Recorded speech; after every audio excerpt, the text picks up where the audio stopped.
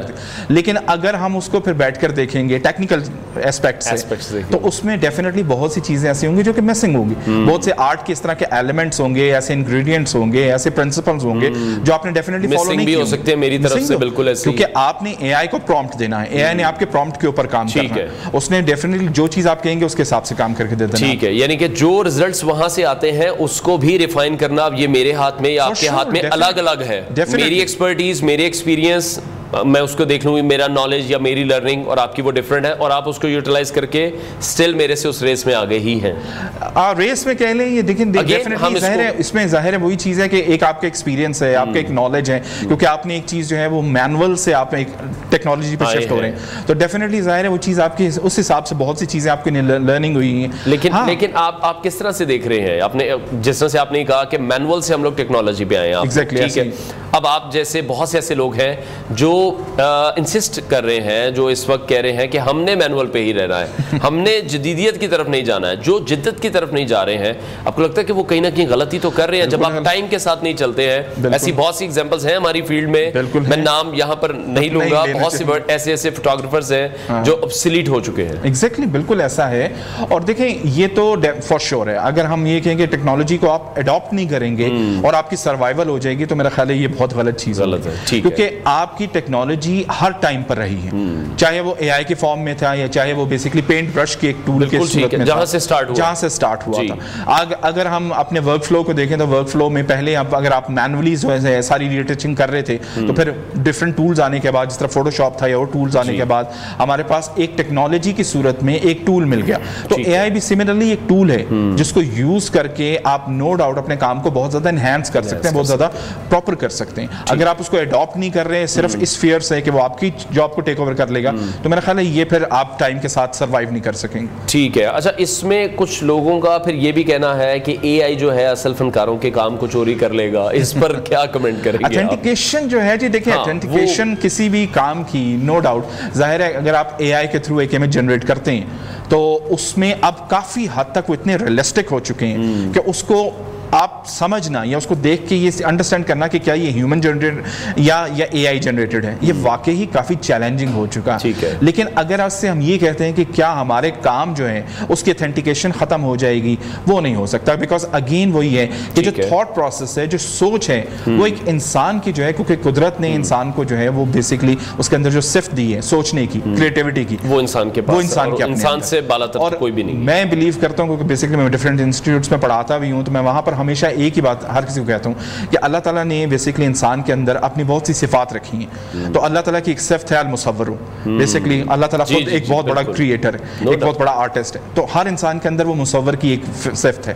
اب وہ علیحدہ بات ہے کہ اس کو یوٹیلائز کتنا کیا جا رہا ہے. کچھ لوگ اس کو بہت زیادہ یوٹیلائز کر کے ایک آرٹسٹ بن جاتے ہیں, کچھ لوگ اس کو بیسک سی حد تک یوز کر رہے ہوتے ہیں. تو وہ جو ایک صفت ہے وہ کبھی بھی آپ روبوٹس یا مشینز یا ٹیکنالوجیز کے تھرو اوور کم نہیں کر سکتے ہیں. بٹ ان فیوچر یہ 5 سے 10 سالوں میں آپ پھر ویژول آرٹس کو کہاں پر دیکھ رہے ہیں؟ جس سپیڈ سے اے آئی کو ہم کہہ رہے ہیں کہ ہم لوگ اس کو ویلکم بھی کر رہے ہیں, ہم لوگ کو یوٹیلائز بھی کر رہے ہیں, پراپر طریقے سے کہیں نہ کہیں سیکھنے کی کوشش بھی کی جا رہی ہے, اور 5 سے 10 سال میں تو بہت زیادہ ٹیکنالوجی جو ہے وہ میرا خیال ہے ہم سب کے پاس آلموسٹ ایک جیسی آ جائے گی.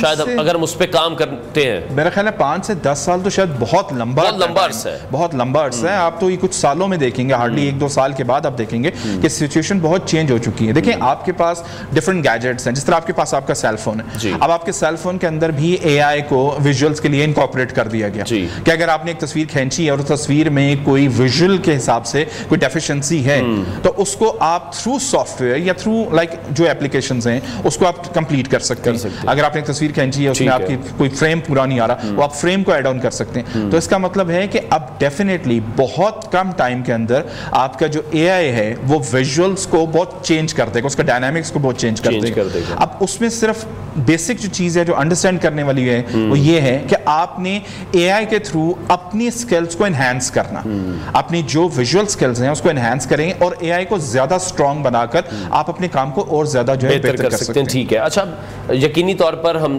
آپ سب کے لیے کام کے لیے یا اگر ہم بھی کسی فیلڈ میں یوز کرنا چاہیں بہت زیادہ یوزفل چیز ایک بنائی گئی ہے, بٹ اگین جو ایک تخلیق شدہ آرٹ ہوتا ہے اس میں ایک جذبہ بھی ہے, اس میں ایک احساس بھی ہے, اس میں ایک لمبی جرنی بھی آپ کی کہیں نہ کہیں دکھائی دیتی ہے. اے آئی میں یہ تو مسنگ ہے, مسنگ ڈیفینیٹلی. ایموشنز ایک بہت بڑا ایلیمنٹ ہے, یہ بہت بڑا ہے. اور یہی چیز ہمیشہ جو ہے بتائی جاتی ہے کہ آپ اے آئی کو جتنا مرضی اسٹرانگ کر لیں گے, جب تک اس میں بیسکلی ہیومن ایموشنز وغیرہ جو ہیں وہ پراپرلی انڈرسٹینڈ نہیں کرے گا, وہ اس طرح کی چیز کریٹ نہیں کر کے آپ کو دے سکتا. بہت شکریہ ویژول آرٹسٹ کیسر رفیع تقی صاحب ہمارے ساتھ ان کانورسیشن تھے. بڑے زبردست طریقے سے انہوں نے ہمیں ایکسپلین کیا ہے کہ جو ویژول آرٹ کی سمجھ رکھتے ہیں وہ یہ جان سکتے ہیں کہ کس طرح سے اے آئی کو اگر وہ اپنے کام کے ساتھ ملاتے ہیں اس کو ریفائن کس طرح سے کر سکتے ہیں, اور اے آئی ہمارا کام آسان بنانے کے لیے ہے. اب ہم پہ ڈیپینڈ کرتا ہے ہم اس کا کتنا ایڈوانٹیج اٹھاتے ہیں یا کتنا ڈس ایڈوانٹیج ہم اس کا سمجھتے ہیں. پروگرام کا وقت ناظرین ختم ہوا ہے, انشاءاللہ کل پھر آپ سے ملاقات کریں گے. اپنا بہت سارا خیال رکھیے, اجازت دیجیے, اللہ حافظ.